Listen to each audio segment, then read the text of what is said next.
Hello, everyone. Welcome to another episode here at Jiu-Jitsu Health. Today, I'm joined by Dr. Karla Steingraber, correct? Yes. Yep, great. Thanks so much for the interview, Doctor. Let's start off with, could you just tell us a little bit about your background and how you became interested in sports psychology? Oh, well, I have a pretty diverse background in terms of the kind of study and experiences I've had. So I've got a pretty broad spectrum in terms of the kinds of issues that I've treated and continue to treat clinically.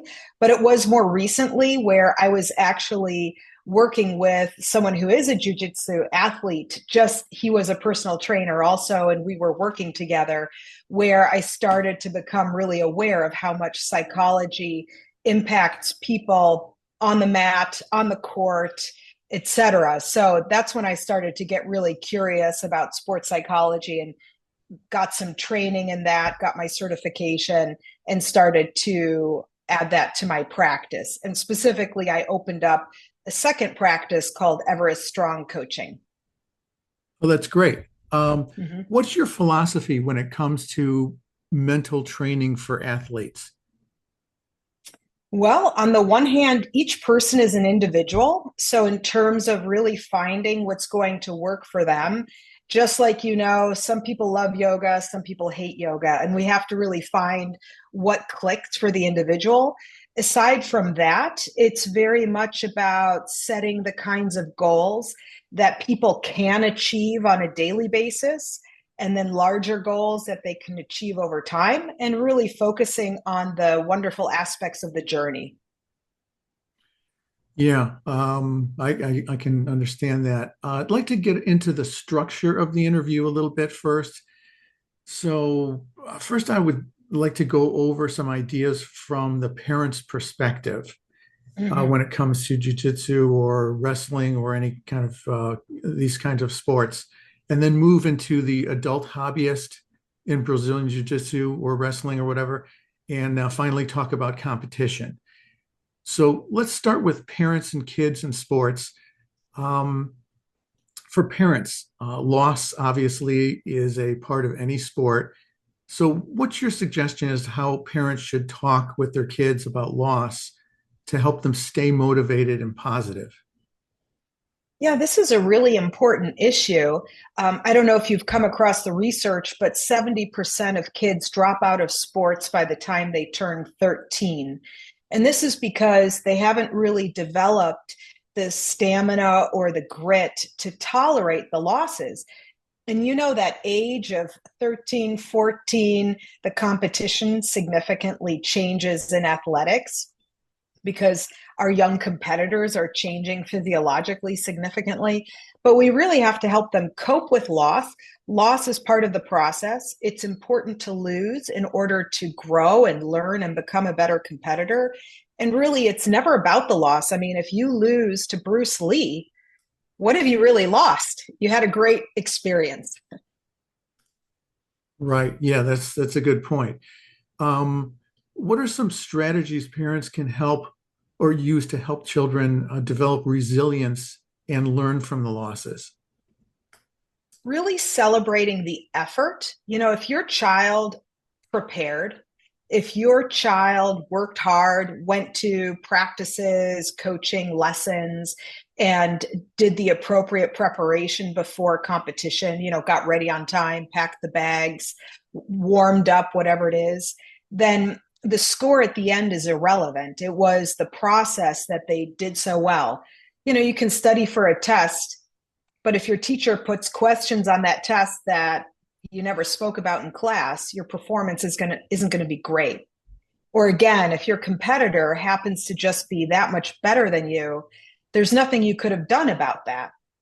But the fact that you showed up and you tried your hardest and you didn't give up, that's what needs to be celebrated. That's what they should be taught to be proud of. Yeah, that's a good point. Some kids also may work hard but aren't seeing the same results as others because of differences for natural ability or development. So, how can parents encourage those kids to keep pushing without feeling discouraged? Well, first of all, we each need to actually measure ourselves against ourselves. Even Carl Lewis, the Olympic runner, spoke about that he only measured his results against himself. And that's what each child needs to do. It doesn't matter that you're better than anybody in particular or better than everybody else. Are you progressing? Are you learning? Because ultimately, we would hope that this sport is a wonderful addition to your life. The winning piece, well, then all you have to do is compete against people younger, smaller, weaker than you, and you can win every time. Yeah, that's some pretty good advice. So in terms of advice for kids who might be stuck in a losing slump, how can you how can they break out of it mentally and continue to improve? Well, there are a couple of different avenues. It depends a little bit on why the losing slump is there. Is it they haven't caught up physically? Have they not prepared? Is it a mental issue, like they're too anxious when they perform? But depending on that, really, again, putting the focus on the effort, the perseverance, and how proud parents are that their child is working hard and persevering. It's really common for a child, even someone who later turns out to be a champion, that they do go through these losing slumps where for a year or 2 years they don't win a single match. But that's something to be tolerated. It's a little bit like patience is an act of endurance. Do you have the endurance in your sport to hold on and keep working at it even when things don't feel so great? Right. Yeah, that makes a lot of sense. Um, so thinking about the adult hobbyist in Brazilian Jiu-Jitsu, for adults who train BJJ as a hobby, what advice would you give or do you have for balancing training with work and family and life and everything without burning out? Well, I think that's a really tough one because people do get really into BJJ and then they spend a lot of time on the mat. But I think in terms of managing the burnout, it is really important to take breaks or take vacation. And at least in my experience, when my athletes get to a point where they are feeling a bit burned out, then I'll recommend taking a 2 week break. Uh, and very often after a week, they're feeling ready to get back into the gym. They're feeling good again. But you'll see it, even the professionals, they take sometimes 5 weeks off of their sport because they just really need that mental break to recalibrate and enjoy what they're doing again. Wow. Yeah, that's interesting. How important is it for hobbyists to set realistic goals and how can they stay motivated if they're not progressing as quickly as they'd like? Well, it's difficult to set realistic goals. Everybody wants to be a champion right away. But again, I think really asking yourself, why did you get into this? What do you love about this? What does this do for you? I mean, my guess is there's a certain social component that's really rewarding, the physical benefits that you get from working out that hard. Those things might make it really worth it. And if you can just, again, set the goals of progressing a little bit each year, or what's the daily progress? Like small examples might be if you made your bed today, you're already further ahead. If you showed up to the gym today, if you weren't in the mood for it, but you did it anyway, uh, if you rolled when you were feeling tired, maybe those are things you can be proud of. And that's you showing up and progressing. Right. That's great. What about plateaus and frustrations? So many adults, they hit a plateau in their training, the mental strategy, I'm just wondering what mental strategies can help them push through those periods. Well, I kind of like I mentioned before, patience is an act of endurance and really reminding yourself everybody hits a plateau. Nobody's progress is a straight line uphill. There are going to be those lulls, those times where you backtrack. people get sick, they fall out of training for a while, and you've got to catch back up or recover after an injury, something like that. So these are just a natural part of life. Anything we do, any kind of learning we do, we're going to hit plateaus. And certainly at later points in our life, I think I even saw an interview once with Carson Gracie exactly on that, that there are times in life when the progress doesn't seem to keep going, and we have to readjust as to what are our expectations of ourselves at that point in life. Yeah, that's good. That's a good point. In thinking of competition in particular for jiu-jitsu, um, some people talk about having a lot of nerves before a medium amount of nerves. I don't know if it can be considered healthier. I don't know, or some nerves, and then some have no nervousness at all. Mm-hmm. And I'm wondering if you just kind of comment, or what are your thoughts about one, what all those three mean, I guess, and then what someone can do if they're too nervous compared to maybe not nervous at all. Well, both those things can certainly negatively impact performance. I think of anxiety or nervousness along a bell curve. So, it's that area under the bell curve, which is the healthy amount or the good amount. So you need enough anxiety to get you out of bed and to get you to the event on time, but you don't want so much that you're crawling out of your skin, and not so little that you don't care whatsoever. So if somebody's going in with no nerves to the point where they don't care, then they're probably not putting forth enough effort. The act of the competition is meaningless to them, and I would expect at that point that they're not really putting forth their best performance. Now, some people have competed so often and for so long in their lives that they don't get nervous anymore. They're just so used to it. It's just part of their practice. And then maybe that's okay. As long as it's not negatively impacting their performance, that's fine. I don't know if Michael Jordan got nervous for games at any point anymore. He was just so ready to go.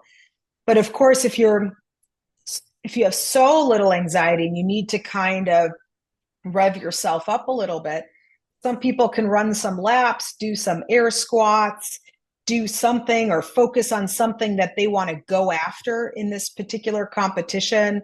Is there a particular move they want to try? They can sort of set up a goal that they can chase for themselves.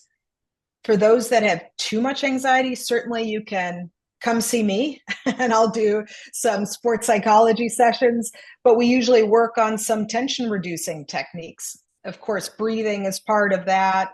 There's some techniques I teach for adjusting your body tension in real time, things like that. Wow, that's great. Um, yeah, I was about to ask what are some good mental preparation techniques as they approach competition days. During the actual or just before the competition, what would you say might be a nice thing to say, stay focused on their own game plan instead of getting distracted by their opponents or the competition environment? I remember listening to Roger Gracie talk about some of the different things he experienced along during his competition times, in terms of sometimes he would just completely zone out and almost not hear anything or anybody just before he gets on the mat. So I'm just kind of curious what you think some techniques could be to have somebody stay focused and maybe defocus from some of those maybe negative thoughts or other things. Well, there are a variety of options. So for some people, I do encourage them to do what I call the Michael Phelps, which is dark glasses, noise canceling headphones, and a hoodie up, where they're really, even to others, they look like they're not interested in interacting. They're in their zone. They're doing whatever their mental preparation is. You can interact with all your friends after the competition, but prior to, that's what they might need to do. Of course, there's a technique I also teach for getting into the zone on command called attachment breathing. Um, Other people, I will teach them a whole mental warm up where there's several different techniques that they use in a particular order in order to mentally get ready for their competition. And it's something, these are techniques that they can use in between competitions too, and they've got a minute or two or five. That's great. I see. Um, After the competition, win or lose, what do you think would be a good thing to go through for competitors to process the outcome? Well, specifically, I would want to know what was their goal going into a competition. Like sometimes I work with my competitors, especially in the combat sports, on going in with the expectation that they fight like themselves, like their best selves, that they're not using moves that they're unsure of or uncomfortable with, or that they're just only making a strategy based on the ideas that they have about their opponent, but rather that they go in with a strategy that works for them, that they went in with the right expectations. Again, if you're going against an athlete that you know is far more experienced than you, then what's your goal? Maybe it can't be to win. And in fact, when we remove the goal of winning, I know everybody wants to win and you should want to win, but your goal really needs to be about doing your best performance, regardless of what the other person does, that you're able to fight your best fight, wrestle your best wrestle, etc. And so afterwards, the way to really review that is, did you go in prepared? Did you really fight your hardest? Did you stick with it even when it was frustrating or difficult? Because then you were successful. You can certainly review where you can improve your moves or your skills, but really also focusing a lot on what you did right. That's really important. That's interesting. Back to Roger Gracie, he did mention something along those lines that a similar question was posed to him, and he said one of the things that alleviated some of his anxiety or nervousness or whatever was the fact that he just made sure that he was training and that he could rely on his training. Right. So that's basically kind of what you're saying. So that's Yeah, really interesting. exactly. Um, yeah, I mean, obviously, it's very important to review the physical and mental aspects of the performance after the competition. How should, circling back, how should parents also talk to their kids about, um, let's say two parts. One, kids before freshmen in high school, and then kids after. Because I kind of think that that's kind of a big difference, maybe, depending on the competition or the person.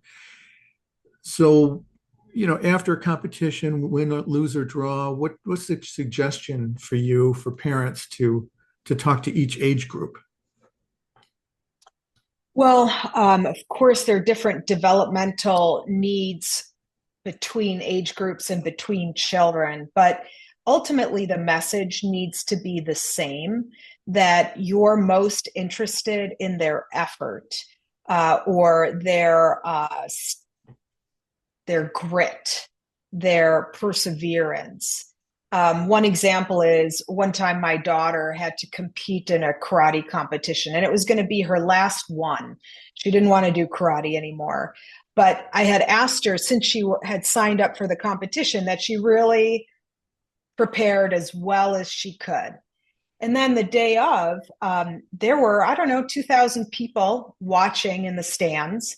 And she went up against, I don't know, 14 girls, something like that. And she did not win. She did not get to the podium. But then as soon as she was done competing, we had to jump in the car and drive to school where she was in a play. And so afterwards, I was asking her how she felt. And she was telling me that she was sad that she didn't win in her tournament. And I said, oh, but you wanted to be done with karate. And she said, yeah, but it was my last one. I really wanted to do well. And I said to her, you went up in front of 2,000 people and you prepared really hard for something that you didn't really want to do. And you fought against 14 other girls. You did a great job. And then you had to zip into a car. And as soon as we arrived at the school, she had to walk on stage. There was like no buffer. It was one of those crazy days. And then I was just so proud of her that she did all of that. I was so proud of her preparation. Now, I might have changed the language a little bit for a high school student, but that's what it's about. Their effort, their preparation, their commitment. Otherwise, the pressure to get results is so great that we end up seeing problems. And you've seen the news of all these college athletes who are committing suicide, and it's devastating because they've gotten so focused on the results that they've totally lost the sight of the journey of how they're challenging themselves, how they're growing, how much they're handling at a young age. These are really impressive things. Who cares about the results? We shouldn't overvalue the results. It's a Yeah. big mistake. Wow. That's some really good advice. And congrats, sounds like your daughter's in good hands. So I'm Hope happy to so. hear all that. Yeah.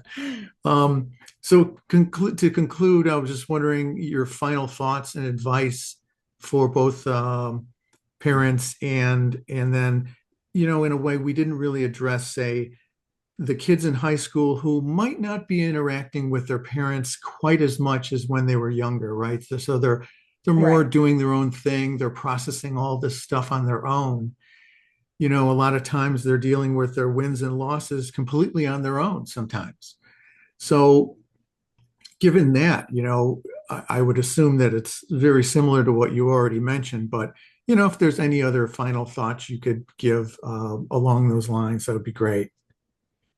Well, for the high schooler, I think the biggest thing that we have to pay attention to is that our role changes as a parent. We really move from the parent who is maybe more of a teacher into a mentor role, or at least we're meant to move into a mentorship role. And that's where it might be really useful to say, hey, you have been doing all these things on your own. You've been driving yourself to your tournaments. Just wanted to check in. Is there something you need from me? Are you wishing I would show up to the tournaments? Are you wishing I would sometimes drive you again so we could have some of those car conversations that are kind of nice? Is there more I can do to help you with what's going on? Because I'm really proud of you for handling all of this. But sometimes we all need somebody to just have our back a little bit. And that can be a really nice opening for some conversations about how wonderfully independent your teenage child is, or that they've been maybe needing a little bit more. Yeah, that's Kids don't great. always know how to ask for what they need, but you can open the door for them. Sure. Wonderful. So how can listeners reach you and learn more about your work and with sports psychology or any other type of work that you do? I am available various ways. You can certainly email me, Dr. Steingraber at iCloud.com. You can also call or text 847-778-3997. And I'm also on the web, evereststrongcoaching.com. And if you'd like, I've got a book available on Amazon called What's Your Everest? How to Succeed in Sports, Career, and Life while Oh, that's great. enjoying the ascent. Yes. Oh, excellent. Excellent. Okay. Well, that sounds wonderful. So, thank you so much for all your help, and this has just been wonderful. I really appreciate your time, Yeah. and Thanks for having me.